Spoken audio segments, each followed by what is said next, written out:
Salamat po sa araw. Salamat sa binigay niyo po, Panginoon. Kagalakan, karunungan, at kababaan ng puso po namin. Nanitluhod po kami lahat, Panginoon Diyos. Sa isa po namin kapatiran, Lord God, mayroon pong dinaranas po, Panginoon, na karamdaman. Panginoon Diyos, minsan pa, nakaano siya nung una po niya ng karamdaman.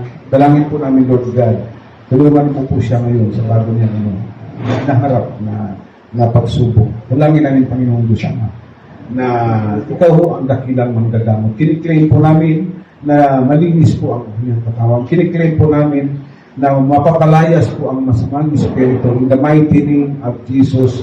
Satanas, wala kang karapatan. Saktan ang templo ng Diyos na pinahiram po niya na ni Ate Philly. At in Jesus' name po, healing, complete healing po sa kanyang katawan. Maraming salamat po. In Jesus' name, Amen. Dito